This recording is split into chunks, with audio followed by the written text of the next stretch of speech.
Hello, and welcome back to the Cine Club podcast. I'm Dion. I'm Elliott. I'm Adam. And I'm Billy. Today we're discussing the contenders for Best Picture at the 98th Academy Awards, as well as delving into a few other notable categories. Be warned though, there will be spoilers ahead for the films we're discussing. Let's start, however, with Best Picture. My favourite to win is probably, even though I know it's not going to win, Train Dreams, because I think it is a lovely film. Yes, that is definitely a fair pick. Yeah. I was so surprised with it because I knew absolutely nothing about it going in because I watched that and Frankenstein this morning. Mm-hmm. I got up at 7 just to watch Frankenstein and then I was like, I'll fit Train Dreams in because I had time. I ended up, like you said earlier, I watched it on the train like the rest of it. And I did as well on Sunday, by the way. yeah. And I was shocked with how much I liked it because I knew absolutely nothing about it. Yeah. I didn't even know who was in it because I didn't look at the cast going in and I was just like, yeah, it was really amazing. Yeah, it was really good. I loved it. It was. The visuals in particular really so sort of good. grips me straight away.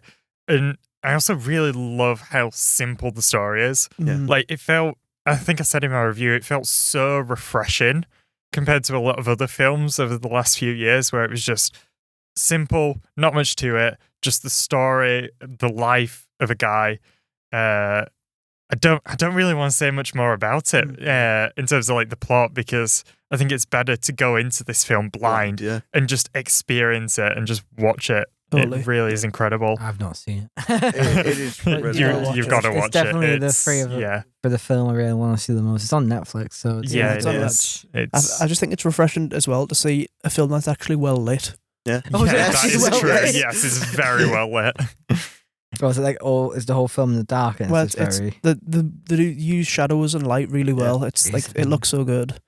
definitely have to put that on the list of movies. Oh, absolutely. How well lit and deserved. And I actually quite like the narrator as well. Mm-hmm. I knew going in, that was the one thing I knew going in, that there was a narrator. I wasn't 100% sure if I was going to like that or not, but I think it really works and I think it adds to it more. An English film, is it?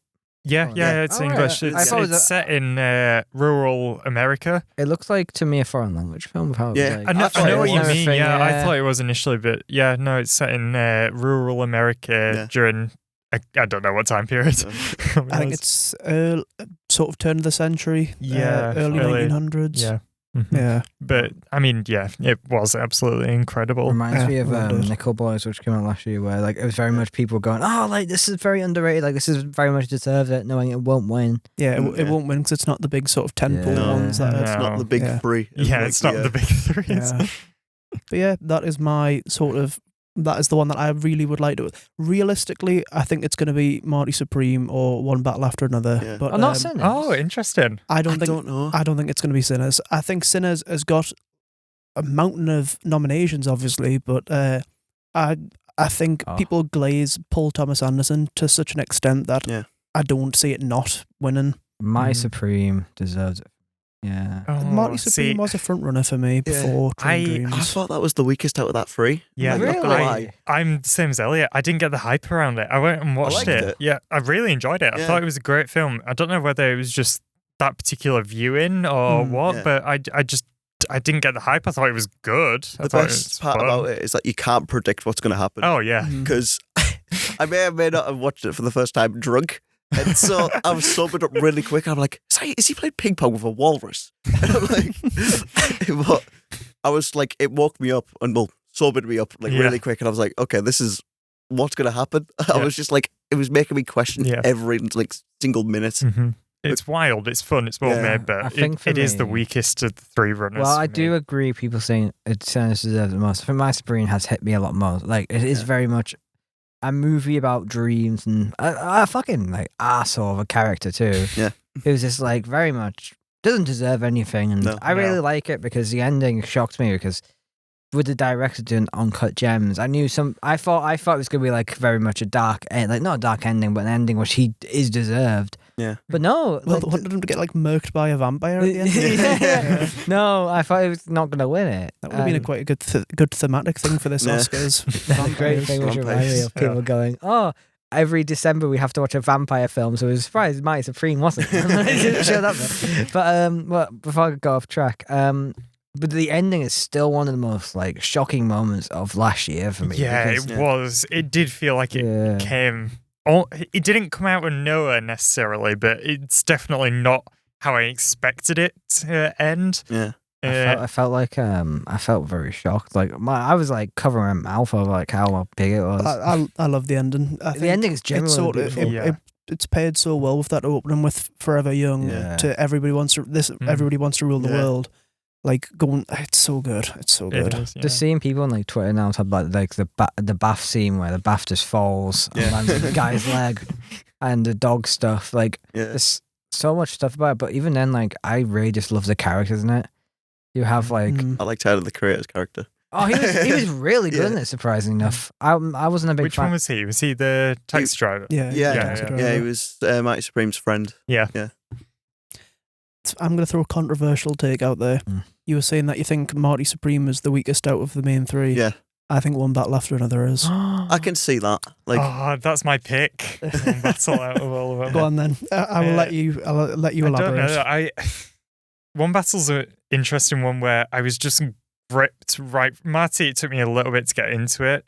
Same with Sinners on my initial watch, but different future watches. But on my initial watch, Sinners did. Whereas One Battle, that opening section gripped me straight away and just kept my attention the entire time. And for me, it just kept building in where I just got more and more interested, more and more excited to see where they take it. And I also think it's one of the funniest films of last year. I think it's got some great moments in it. Like I'm inclined to agree with that. entire phone call sequence is amazing, and also Sensei Benicio. I like Sensei. Sensei is great, and I think by far my favorite moment of the year in movies is the Rolling Hills scene. That is still my favorite scene of the year. Without a doubt. I just love the tension. I love the build-up and the music as well. I'll talk about this later. Yeah. But I think One Battle is also my favourite score this year. I really like the music, the sort of simple piano melody building each sequence. It just works. I've got a hot take about the music, but I don't like it. I think it's the weakest out of the Paul Thomas. It kind of started to grate on me at points. To be fair, when it was the quiet moments, and that was like there was so much focus on that, and it was like so repetitive. It was sort of. To be fair, with this, I said it's like I think it's the weakest out of the big three. I might need a rewatch because I watched it with my dad, and he was just being like the biggest hater on it, like ever. I don't know why. He just didn't like it. But I don't know if it was true, but I heard rumors that suppose it was gonna be a different composer beforehand. Because there was like some of the music from the early one is by someone else, and then I think the performances in it are really good. Yes. Sean Penn. Sean Penn's brilliant. Did he get Best Supporting Actress? I meant actor. Did he get a nominee? Yeah. I do think he's definitely a good chance to win that. He's been nominated for this, and I think he won at the BAFTAs, and I think he won at the Actors Awards. Yeah, he did. But yeah, he's really good. Sensei's really good. Sensei was my favorite. Yeah, the line in the car goes, "No fear, just like down fucking cruise." He got nominated as well. Then his little dance towards the police at the end. But yeah, I thought it was good. Don't get us wrong. It's definitely not the worst. The worst Best Picture nomination this year. We'll come back to that. I have some thoughts on that in a bit. We'll come back to that one. But yeah, I like One Battle. I don't. It's not my favorite, but I do like it. Well, my favorite was decided in April last year when I saw Sinners. I knew absolutely nothing about it going in, except Michael B. John was in it. And from the poster, I thought it was going to be like a crime thriller. I got in. I was like, okay, this is what I was thinking. I was enjoying it, and then I got to the second half, and I see Jack O'Connell. I'm like,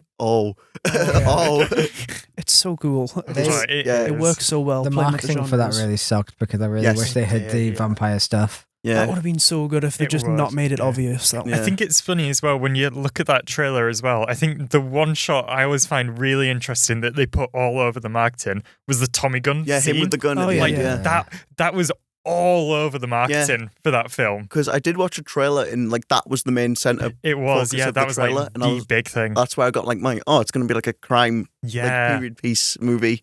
And it is a period piece to some extent, but then the vampires get thrown into it. But it's like I've seen it like 12 times. So I was going to say slowly. Really? Yes. I was going to say slowly became one of my favorite movies of all time, but it's very quickly. It's fair dues. Yeah. I think as well the two main music scenes in this are phenomenal. I mean, I would say this: Rocky Road is so underrated. I don't see a ton of people talking about the Rocky Road scene. Everyone obviously talks about the "I Lied to You" scene, which is probably the best scene of the film. But I just love the dance in Rocky Road, and also all the changes of format works so well in this film. Like every time we move to IMAX is perfect. Especially my favorite is when what's her name? The mum tells the vampires to come in, and they all line up. And then it switches to IMAX for the fight. That is my favorite. I didn't see it in IMAX, sadly. You missed it out. I haven't seen it in IMAX, but I've seen the changes. And I do think it would be phenomenal. It's like that on Now TV, where for some reason they have the ratio IMAX change on it. Yeah. That's pretty cool. It's like that with the 4K as well. Is it? Yeah. But seen it in IMAX. I've seen it in IMAX twice, I believe. Yeah. And I enjoyed it. Like, I think it was one of my first IMAX experiences. That, oh, really? Like, of a live action film, it was. Because my first ever IMAX experience was the Chainsaw Man movie, which I think was snubbed. Mine was Superman. Fair enough. But I'm surprised you guys haven't watched any sort of IMAX's screens before. I'm surprised about that. That used to be like my sort of go-to one for years, and then I just couldn't be bothered with the commute to an IMAX cinema. I think mine was because we've got one in my town now with the new Cineworld. So I think my first was Oppenheimer. I think the first one I went to see. Bearing in mind, I saw that film. This is getting way off topic here, but it's fine. Oppenheimer. I saw that film twice in IMAX. First, I got to see it on an actual 70mm film reel cool. because our local small cinema, the guy who owns it, went to work on the big projector down in London, set it up, was able to get himself a copy of the reel for our town. What? So I got to watch it on the reel first with my friends, and then go watch the digital one with my dad after. That's crazy. That's so cool. It was. Do we want to move on to the biggest outlier of the best pictures? Yeah, F1. What, I don't understand. It was cool. It's not. It's not best picture cool. I'm glad it got some nominations. I think visual effects, fine. It can have visual effects. I think sound. I think the race sequences are great for the sound. Glad it got a nomination there. Yeah. It should not have been a Best Picture nomination. It's no Top Gun Maverick at all. It's the same guy who made Top Gun Maverick. And Tron Legacy. Yes. And Legacy, yes. And it's easily the worst out of those three. Easily. Yeah. I liked it. It's a fun film, yeah. I did enjoy it, but it's just Best Picture, really. Yeah, it's too tropey and too predictable. Yeah. It's very much a generic dad film. You'd put on for your dad, yeah. It's a good film. It's I enjoy good, it, but it's so by the numbers. It just feels odd of anything else the Academy could have nominated. You've got the big three, you've got a few indie films, smaller films, and then just have F1 out of nowhere. It feels strange. They've done it quite a bit. Where I think when Oppenheimer, when there was Dune was added, which I love Dune, but when you think about it, it was pretty much the blockbuster out of all those films. Yeah. I feel like there's a few sort of quote unquote blockbusters this year because you've got Sinners, you've got. I don't think Marty Supreme was intended to be a blockbuster, but it's become one. Even with One Battle, I would say that's sort of become one. Even 28 years later, to be fair. Yeah, they did that whole SNL parody where it was like an 80s action toy commercial, but for One Battle. And the Marty Supreme marketing where they got a lot of people to be involved. Yeah, which is insane. But another one that I really like it, but I don't see it as a best picture is Frankenstein. I do. Say it. I can see why it got nominated. I can see why. Yeah. It's nowhere near the top of the running for me. I do really like it. I'm just glad it got nominated, to be honest, because I'm glad horror movies are starting to get nominated again, because we had The Substance 24, was it? Yes. And then was there a horror movie last year? Substance was last year. Substance was last year. Yeah, Jesus Christ, sorry. But no, I'm just glad that more horror movies have been in the run for Best Picture now. That's true. Actually, Weapons there's got two. Best Supporting Actress. Yes, it did. Yeah. Which it might actually win. Yeah, I think it will. Actually, do you know what? That's something. I would have taken Weapons over F1. Yeah, Like, probably. It probably wouldn't have won. It wouldn't have had a chance, but Just I be do nice think to have it there. weapons, either that or Long Walk, I think would Yes, be my. I agree. Those would be those two would probably be my two other suggestions to replace Long F1. Walk would be mine. Yeah. The other sort of indie ones, obviously the Secret Agent, which none of us here have seen, because it's only just Except Dion, Dion yeah. has seen it. Dion, do you want to give anything about it? It's good. There's not a lot to say without spoiling it because it's a period piece, but also there's a twist which happens halfway through the movie and caught me off guard, which I kind of always knew about it, but I forgot. Mm-hmm. Yeah. And is it okay to spoil? Or is it? I'll watch it at some point. I will watch it. Right. I will probably watch it. But the twist just kind of comes out of nowhere, and the twist is pretty much this different sub story which is going on. Yeah. Okay. And it's very interesting, and I really do like the acting. I think the guy who plays I forgot his name. Wagner Moura. Yeah, Wagner Moura deserves it because it's another spoiler because he does do something else in it. But it's very well done. Good music. I'm surprised it wasn't never nominated for best music. Music's absolutely beautiful. I like everyone. It's brilliant. It's funny. It's weird. There's a great horror parody in it. They do like a horror. They do a horror parody, which is very much a parody on The Wheel. All right. Which is weird. Like a B movie like parody of it. It's really funny. It's really funny, very dark, and just made me feel miserable at the end. Yeah. On the topic of funny and weird ones, Begonia. I watched it. I won't spoil anything then. I watched it this morning. It's so bizarre, but it's so good as well. The premise sounds pretty funny. The way they sort of use the premise is great, and the sort of reveal towards the end works so well. I think the film's been ruined for me after watching Save the Green Planet. Because it's sort of the same idea. Because Save the Green Planet is so good. Like, when I was watching it, it's sort of like it feels fairly standard, but then you like Adam was saying, you've got that sort of rug pull at the end that goes full on into like Yorgos territory. I don't think it'll do tremendously well, but like I still really enjoyed it. I thought it was a good film. My other one that I wanted to mention, which I don't think has anyone else seen, Sentimental Value? I tried to see it this morning, but I couldn't get it to work. I liked it. I like it a lot. I think it's really good. It's got great performances. It's very melancholic. It's more melancholic than I was probably expecting. But yeah, I really liked it. It's sort of, I was going to call Secret Agent the sort of obligatory foreign language film earlier, and I completely forgot that Sentimental Value is also a foreign language film because it has Elle Fanning in. All right. And like there's a couple of bits in English, but it's mostly not in English. It is really good though. I think it's definitely worth watching. It is what you would expect a Best Picture nomination to be, if that makes sense. It's like sort of Oscar bait there. Yeah, miserable and sentimental, like but in a good way. Yeah. And not like King's Speech bad way. And obviously Hamlet, but Hamlet is miserable as hell. I've seen enough of that because I work at a cinema, and I was in the tech box in the back for a little bit of it, and I popped in and out about 2 or 3 times, and every time I went in was just Jessie Buckley either like screaming or crying. So like I got more than enough of an idea of what Hamlet is like. I remember it was recently going, like it's super depressing. I was just in tears. It's so good, but like even then I'm like thinking, it's just Oscar bait. I love Chloe Zhao, and I think Chloe Zhao is an absolute brilliant director, but her films aren't for me. And I think Hamlet's the only one which has kind of went up to kind of like I like it. I think it's really freaking good. But like, tell us Eternals didn't get there for you. Well, even then, Nomadland was great. But I was confused by the title. Like, why is it called Hamlet? Like, because obviously that's his kid. Oh, is it? That's Shakespeare's kid who dies. That's not spoilers by the way. That's just a historical fact. Right.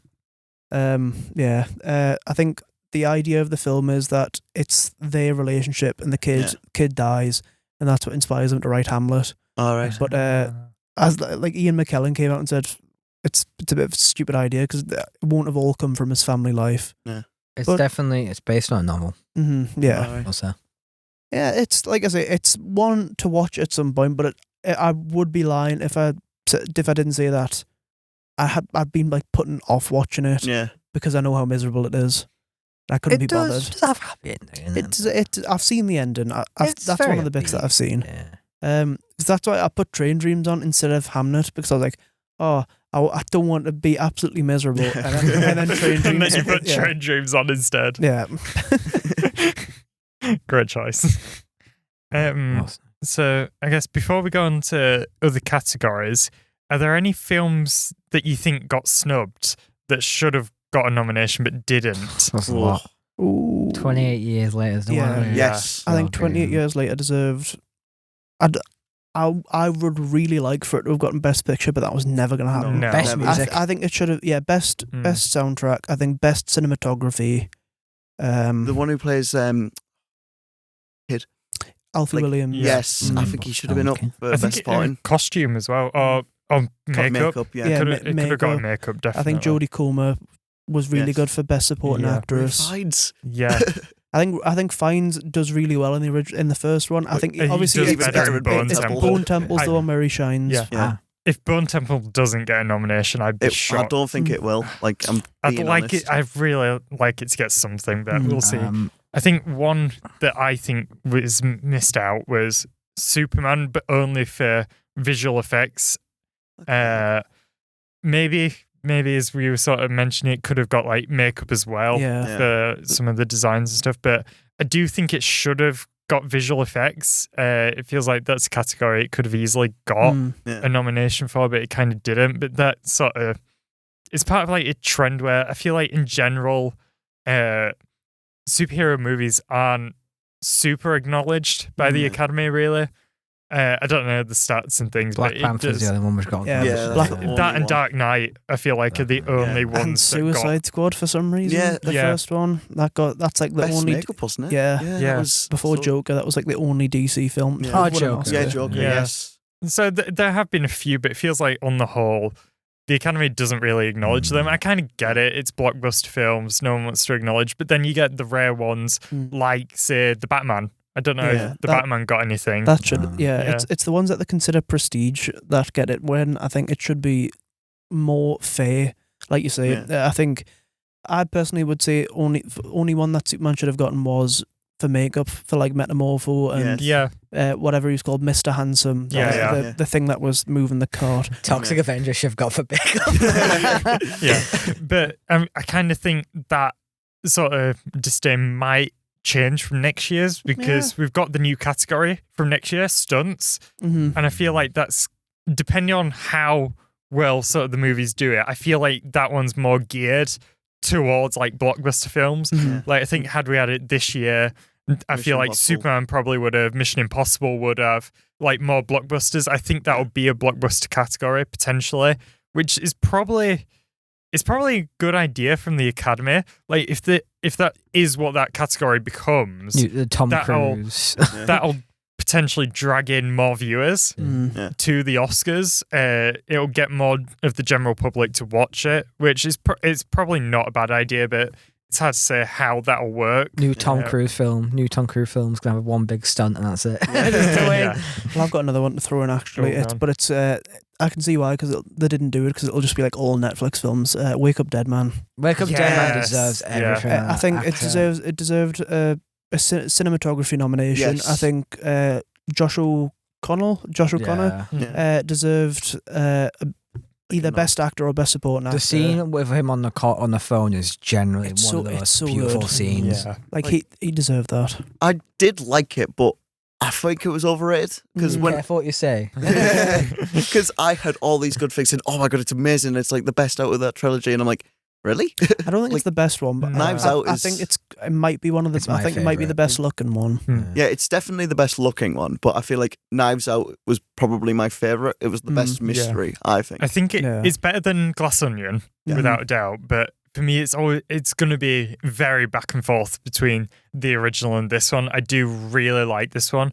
I feel like the only thing that this one doesn't have over the original is supporting cast.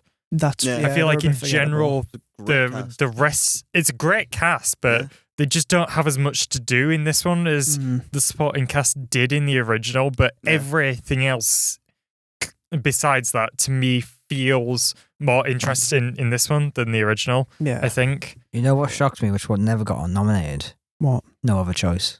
That really caught me off guard. Which one was that one again? The Korean one. Oh, yes. That caught me off guard because it was all getting nominated for like Golden Globes and stuff, and it's like, oh wow, this is definitely probably going to win Best Foreign Film. Park Chan. Yeah.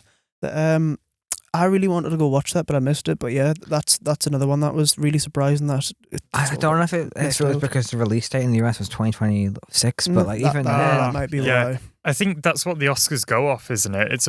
It's weird though because it was getting nominated in Golden Globes and stuff. Because it's what's going on with that. I swear.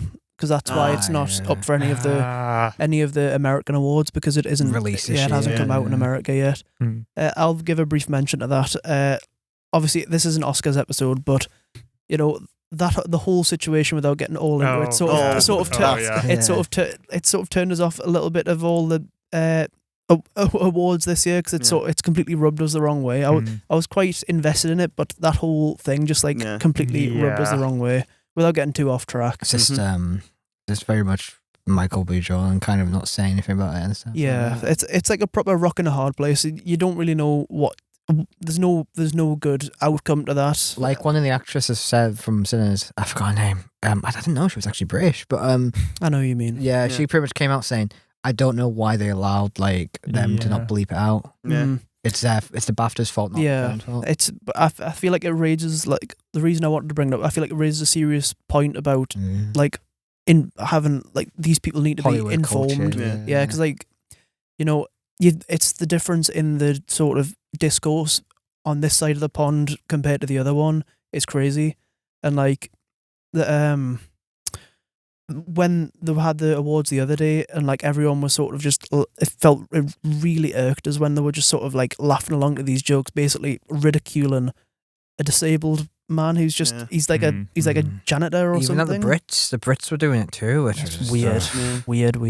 But I do agree with that though, because like what Dion said about it not being censored, I'm like, it's not live, so why didn't they just bleep it out? Well, it's that, and they did censor other things, like I'm sure he'd said something offensive to Alan Cumming, but they censored that, but they didn't choose to.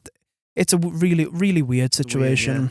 So I'm hoping that doesn't affect. Obviously, I haven't seen the film, but I intend to see it. The film's really beautiful. It looks good, yeah. I hope it doesn't affect that film's chances at next year's American Awards ceremonies. I don't think it's going to get either way. No. Yeah, it's probably going to get swept under the rug now. No, I just wanted to give one brief mention to what I think should have been up for Best Animated. And he already knows. The Chainsaw Man movie. Yeah. That was amazing. I'm a massive Chainsaw Man Still fan. Annoying that Elliott got in. Yes. Elliott's okay. It's a bit generic. No, but it's a Pixar film. It was probably going to get in. Yeah, that's true. What. Yeah. Oh, the ABC money coming in. Well, how about the actor and actresses nominations for this year? Who do you think will win? Let me scroll back up to this. I think Chalamet or DiCaprio is going to win Best Actor. Well, that's why I quite like the Best Actor run this year, because someone different has won it at pretty much every award, so you don't know who's actually going to win this for once. To be fair, that is overall a pretty close category. Again, it's the leading three plus two others. Yeah. I could see that going anywhere. I haven't seen Blue Moon or Secret Agent. Ethan Hawke is my personal favourite. I loved him in Blue Moon. Even on rewatch, I think he plays very much not himself. Like it doesn't even feel like Ethan Hawke. Well, I was saying on the way up here, my personal favourite would be Michael B. Jordan. Yeah, I agree. I would really like him to win, definitely. But there was one thing I noticed, that the kid who plays, I don't know if he's a kid, the guy who plays Sammy, wasn't nominated for anything. And I was like, strange. Wait, he's not in Best Actor, so he must be in Best Supporting, and he wasn't. It was the same with Chase Infinity out of One Battle. Yeah, over the girl who plays Pavitia. Why? That was the weird thing with both of those, where who plays Perfidia, she got nominated, whereas Chase didn't. And then for Sinners, the guy who plays Delta Slim got nominated, but Sammy didn't. I know, it's like a really weird thing about like age. I don't know what it is, because like it was the good performances, don't get us wrong, but like the younger cast did so much more. Like that character who we were talking about in One Battle, she's hardly in the film. Yeah, she's in, Perfitia's in it at the beginning, and then she has a little monologue at the end. Yeah, that's it. That's it. That's it. So Whereas bizarre. I should be nominated for Best Supporting. Yeah, Yes. best supporting. Yeah, It's she's got a crazy. nomination for Best Supporting. yeah, but again, I like Slim in Sinners. He's one Yeah. of my favourite characters in that. No doubt. He's I think really he is funny. my favourite character in that. Yeah, but Sammy not getting Yeah. Nominated is crazy. There you go. That's one I forgot to mention before. I think Jack O'Connell Yeah, Jack should have O'Connell gotten as him. well, yeah. Because actually, who did get supporting? Supporting was Benicio, Jacob Elordi, Jacob Delroy, definitely deserves to be on Delroy there. Lindo, Sean Penn, and Stellan Skarsgård. Yeah. I really want Stellan Skarsgård to win, but That he would will be a good not. Yeah. Sean Penn's in. Yeah, Sean Sean Penn will win. Howard. That's but that's another one that's kind of been split at the awards because like Sean Penn's won the last two with the Actors Awards and the BAFTAs. Yeah. But Stellan Skarsgård did win a Golden Globe, I think it was. Yeah. And Jacob Elordi won another one, People's Choice. I don't know, whatever it is. Best Actors having the same issue where Yeah, Can't that's name. what we were just talking about before. To Timothy be fair, Chalamet's yeah, winning. that is like a stacked category for supporting. Yeah, I feel like one who plays Delta Slim's probably the weakest out of that. Yeah, Like, I really liked Slim, but like compared to Del Toro and all the others, it's like yeah. I think Sean Penn is pretty Sean much Penn's guaranteed to win that, but Yeah. I would like Stellan Skarsgård to win Yeah. it because I like Especially- Stellan Skarsgård. I think one funny thing I saw related to this, in terms of Stellan Skarsgård nomination, is someone says, "I'm counting this as a win also for Andor." Oh, Not just sentimental, but also for Andor. I if he wins. I wanted Conan O'Brien to be in Best Supporting Actor. If I had legs, I'd kick you. He's great in that. He's only in for like 10 minutes. Actress in a leading role, it's Jessie Buckley's. There's no question around it. She's won pretty much every single other award show, so she's like a shoe-in for it. win. Yeah.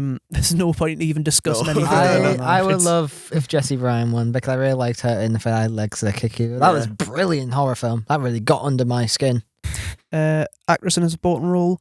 One that I didn't really get is Elle Fanning for that in Sentimental Value. She got a Best Supporting Actress nomination. She's not really in the film No. enough to warrant it, and she doesn't really do anything. I heard she's only in it Crazy. for like 3 minutes. Yeah, she's not in it very much, and she doesn't really do anything to warrant it. No. I Again, think it's funny that Amy Madigan got in that category. well, the funnier thing is she's seriously got a chance because she's won a few of them as well. Yeah. Yeah. It was. I mean, it is a great performance. It It's is a really short good. performance. We said about Sinners though, didn't we? Not Sinners. Bloody weapon. No, you get what I mean. The film last year. What? Elaborate. Or a film last year. We said that about Substance. Yeah, we said about Substance, didn't we? Where we thought it was gonna win, but she didn't win. Oh right, yeah, I get what you're talking about. I didn't know what on earth you were on No, about. I was having this brain thought there. Yeah, I know, I get you, because everyone thought, Demi Moore. It was Demi Moore in that. Everyone thought Demi Moore was going to win, and then she didn't, and then Who won last year? yeah. But yeah, I can't remember. It was one who played Nora, wasn't it? Oh wow. Yeah. I'm not even going to try and pronounce her name because I'll just butcher it. Yeah. But I would really like the actress out of Sentimental Value who's not Elle Fanning to win it because she was amazing. Mm-hmm. I really liked the Weapons performance. I don't know if it's Best Supporting Actress worthy. It's I think that's going to win. Yeah. I think, and I really liked to win. Rumi in Sinners as well. Yeah, she was really good. in Sinners. But if I had to give it to someone, it would be Sentimental Value. I think one. I was looking through this quickly. I think one of the funniest ones here is for where is it? For visual effects. So the nominees were Avatar, F1, Sinners, and then the two most random ones, Jurassic World Rebirth and The Lost Bus. The Lost Bus is weird I haven't because even I feel heard like of The Lost I feel like Bus. I'm the only one who's I watched haven't it. even Jurassic heard of World it. looked terrible. It What was are you talking about? awful. Like one of the worst films I saw last year. That's what I was saying earlier about Superman. I knew Jurassic World was in that category. I think Superman should have probably got that over Jurassic World. The Lost Bus of all Yeah, films. I've seen literally nothing about that. No, I It film was. whatsoever. I was like wondering, what do you think? And I was like, oh yeah, watch it. It's a film about the them saving the kids from the fire. We should probably rattle through a few of the other categories if we're mentioning them. Yeah. Cinematography, I think that Ooh, well, that's good. I said it before. Train Dreams. I think Train Dreams looks gorgeous. Yeah, I do think that'd be a good choice. It's near the top. It's up for Frankenstein, Marty, One Battle After Another, Sinners, and Train Dreams. I was blown away with how amazing Frankenstein looks. Frankenstein does look really good. It looks amazing. I think Frankenstein might win production though. Yeah. Production I think Train Dreams, like you said, is probably going to win cinematography. And go on then. Avatar for costume design. Who picked that? Yeah, that was a weird one. Frankenstein's winning costume. Yeah, I think so as well. Yeah. That was really good. It'll either be that or Hamnet, but I think it'll be Frankenstein. I would have wanted Sinners to win that one because of like the ending with Jack O'Connell is when he's turned into last. I think that'd be makeup anyway. That would be makeup. That'd be hair and makeup, not costume. Which I think Frankenstein's probably also going to win. Yes. Yeah. Because the Jacob Elordi transformation is really good. Directing. That's Hamnet. That's the sort of big one that we didn't mention. Winning that. Yeah. That's a shoe-in. Yeah.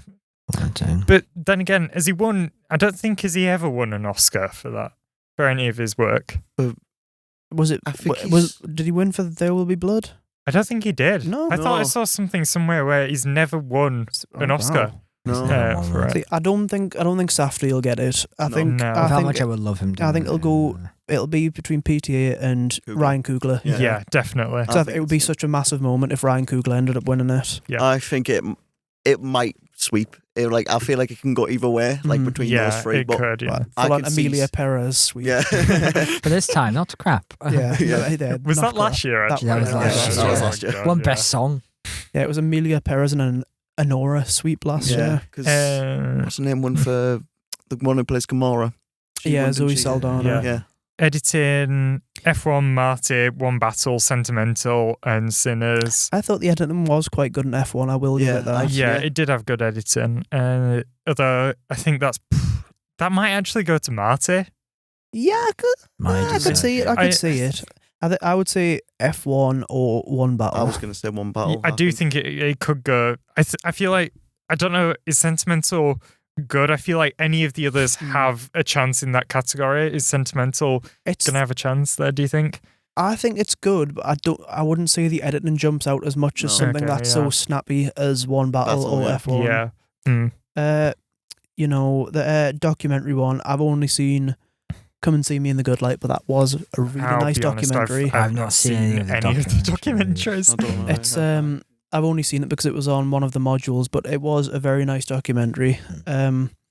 International feature, there's no point in even Actually, no. I was going to say there's literally 2 Best Picture nominations. I was going to say usually it's just a shoo-in for whoever's in the Best Picture, but there is 2 of them on there. Yeah. I would the voice once again for Diamond First good. Yeah, I would really like it to be Sentimental Value, or like you say, The Voice of Heinrich Job. I haven't seen it, but just for just for the significance of that winning, I would really like for it to win. Makeup, Frankenstein. Yeah, I'm not going to try and say that second one. Sinners, The Smashing Machine, and The Ugly Stepsisters. He looks Ugly Stepsisters is another horror film. He looks unrecognizable. He does look unrecognizable. I still think it's going to Frankenstein. Yes. It's definitely going to Frankenstein. It's like no competition. Ugly Stepsisters should have got nominated for something else. I think for original score, I would say between Begonia and Sinners. But Golden's winning, I think. No, this is original song. Sorry. This is score. Oh, sorry. Best Look at score. the wrong thing. See, I was saying this to you guys. I know you said it was like quite a basic one. I still think Zimmer should have got a nomination for that.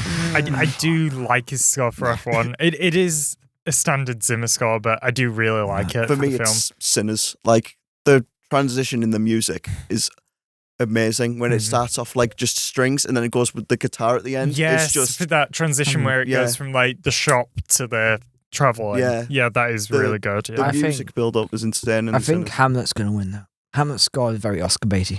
It has a brilliant orchestra score too. I mean, to be fair, Begonia's score is really good as well. I love all really of his noticed music. Begonia's score. I don't remember the score. Yeah, it's good in that. Original song. We'll finish off with original song. In a justified world, it would be I Lied to You, but in a realistic world, it's Golden. If Golden bloody wins, it's guaranteed to win. It's played on the radio all the time. Where I work, it's always that song that's played. Yeah. Like I listen to that. See, the most annoying thing about that as well is that's one of my least favourites from the album. Yeah, I did watch the movie last year. I'd agree. Either that or the opening song. Yeah, I think the opening song's the opening song. I really don't care for K-pop Demon Hunters, but I thought the opening song was it's fine. It's an okay really film. I don't know why it blew up as much as it did. It's good. It was marketed towards children. Yeah, I guess. Yeah, it's a rare Netflix film which got released out in every cinema. Yeah, and now it's getting a Criterion release. What's going on? Actually, Frankenstein that is getting Criterion release.